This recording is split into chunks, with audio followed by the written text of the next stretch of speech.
Abban. He's going to deliver the climate change reflection based on the Quran. What the Quran says about the environment, about what the Quran says by extension about climate change. Alhamdulillah Rabbil Alameen. Wassalatu wassalamu ala khayri khalqillah. المبعوث بالحق محمد بن عبد الله وعلى آله وصحبه أجمعين. Mr. Moderator, distinguished clergymen here present, brothers and sisters from neighboring countries,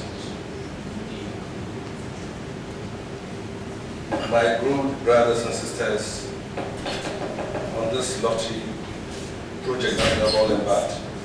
I've been asked to speak on climate change reflection based on the Quran. In other words, a reflection from the Muslim perspective.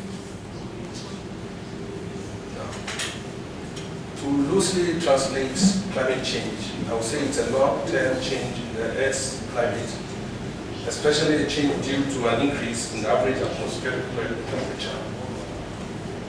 Global warming, which is the cause of climate change, has been aptly described as the mother of all environmental threats.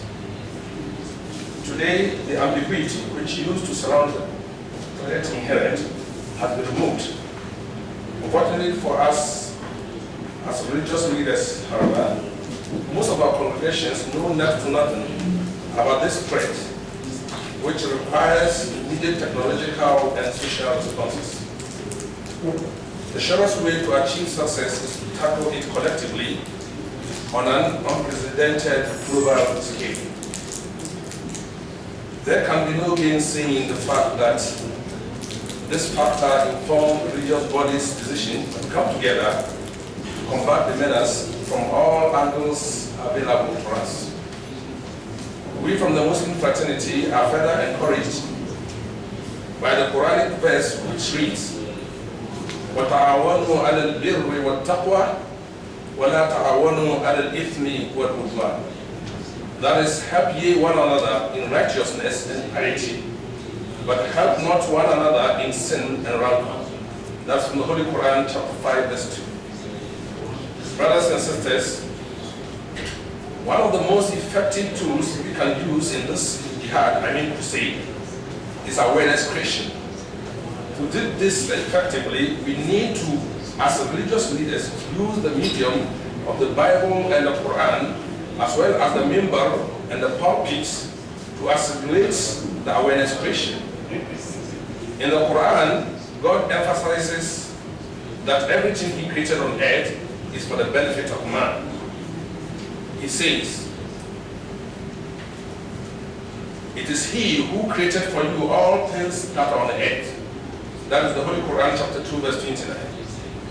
In order for us to enjoy fully the facility called the earth and all it entails, God bestowed on mankind with vice-regency on this earth, entrusting him or her with the duty to protect and restore balance in the environment and to protect the science for future generations to enjoy. The Quran speaks, وَإِذْ قَالَ رَبُّكَ لِلْمَلَائِكَةِ إِنِّي جَاعِلٌ فِي الْأَرْضِ خَلِيفَةً قَالُوا أَتَجْعَلُ فِيهَا مَنْ يُفْسِدُ فِيهَا وَيَسْفِكُ الدِّمَاءَ وَنَحْنُ نُسَبِّحُ بِحَمْدِكَ وَنُقَدِّسُ لَكَ قَالَ إِنِّي أَعْلَمُ مَا لَا تَعْلَمُونَ. That is, behold, your Lord said to the angels, I will create a vice-regent on this earth. The angels said, will you place on earth one who will make mischief and shed blood therein, whilst we do celebrate your praises and glorify your name? The Lord said to them, I know what you know not. I pause to ask, is our behavior today not vindicating the angels? Brothers and sisters, in dealing with the topic, I'm going to concentrate on what the scriptures say about the protection of the environment using the following points. 1. Respecting nature. 2. Keeping the natural resources from wasting and misuse. 3, increasing the amount of trees. And 4, increasing the suitable lands for agriculture through encouraging reclaiming dead lands. 1, respecting nature. The Lord did not make us vice-regents on earth so we can treat other creatures anyhow. They have an equal stake in the protection of the earth, just as we do. And they say in some cases, our existence is dependent on their existence. The Quran says, وَمَا مِن دَابَةٍ فِي الْأَرْضِ وَلَا طَائِرٌ يَطِيرُ بِجْنَاحَيْهِ إِلَّا مِنْ أَمْثَالِكُمْ مَا فَرَطْنَا مِنْ كِتَابٍ مِنْ شَيْءٍ ثُمَّ رَبِّهِمْ إِلَى رَبِّهِمْ يُحْشَرُونَ. That is, there is not an animal that lives on earth, nor a being that flies on its wings, but forms part of communities like you. We have omitted nothing from the book, and they shall all be gathered to their Lord in the end. That's the Holy Quran, chapter 6, verse 38. Meaning that just like we human beings form communities, the animals, the plants, the insects, the birds, they all form communities. And all of us were created to live on this earth. Therefore, if we destroy the earth, we are robbing them of their livelihood. And that is wrong from all perspectives. 2, keeping the natural resources from wasting and misuse. According to Conservation International, logs inside the world's plants and trees are enormous amounts of carbon dioxide. The worldwide burning of forests currently, therefore, releases more carbon than all the world's cars, trucks, and plants and planes combined. Brothers and sisters, have we paused to ask what happens to wildlife when we destroy forests through depletion or burning? Again, did we know or did we not that our destruction of the earth's natural resources was going to constitute a threat to our very existence on it? The Quran says, "And the earth we have spread out like a carpet, set thereon mountains fair and immovable, and produced therein all kinds of things in due balance." That is the Quran, chapter 15, verse 19. In chapter 6, verse 144, it says, "It is he who produces gardens with trestles and without, and dates and tilts which produce all kinds of food, and olives and pomegranates, similar in kind and different in variety. Eat of their fruits in their season, but render the dues that are proper on the day that the harvest is gathered. But waste not by excess, for Allah loveth not those who are wasters." That is in chapter 7, verse 56. The Quran asks,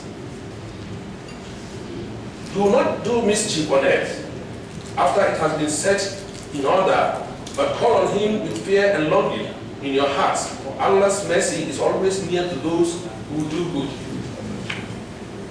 Meaning that God is telling us not to do mischief on earth. What many are doing constitute mischief. Because if you do things that threaten the existence of life on earth, you are certainly doing mischief. And the Quran admonishes us not to do that. The Quran then proceeds to warn us of the consequences if we fail to heed to this wise counsel.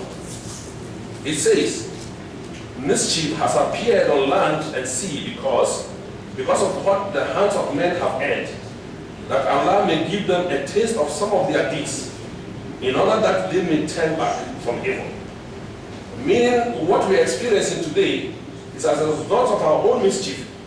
What we can do to right the wrong is to go back to what God taught us, not to do mischief on earth. If we're able to do that, then we'll be able to save mankind and all living things. That is the Holy Quran, chapter 30, verse 41. Yes, we failed to listen to the Creator's advice, and today you and I are here gathered to look for the solution of a problem we could have prevented. 3, increasing the amount of trees. The Holy Prophet Muhammad ﷺ set the tone with his saying recorded in Sahih Bukhari. There is none amongst the Muslims who plants a tree or sows seeds, and then a bird or a person or an animal eats from it, but is regarded as a charitable gift from him. What this means is that whoever plants a tree or sows a seed, which mankind, animals, insects, etc. benefit from, would have his reward from God Almighty. The Quran adds, whoever works an act of righteousness and has faith, his endeavor will not be neglected. We shall record it in his favor.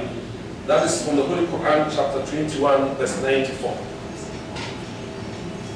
4. Increasing the suitable lands for agriculture through encouraging reclaiming dead lands. For some people, the burden of combating the effects of climate change should be left for those who caused it. While I concede that there is the need to continue to negotiate with them to do what is right, we cannot fold our hands and wait.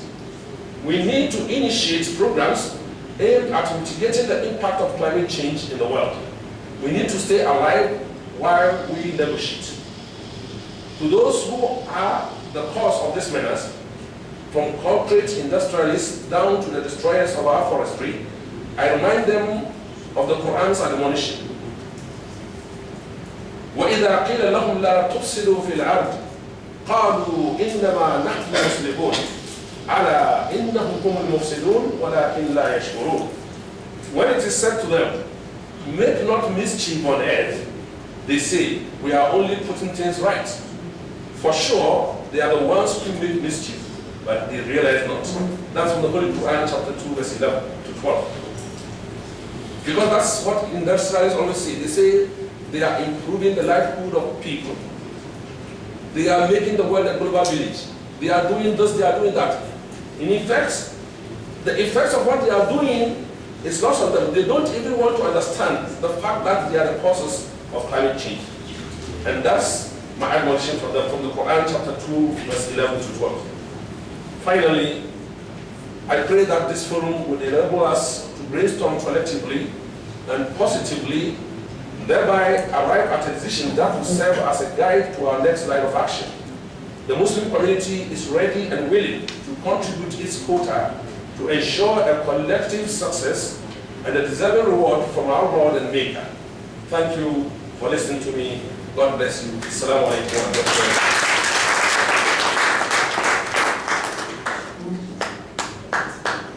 I think let's give him one more.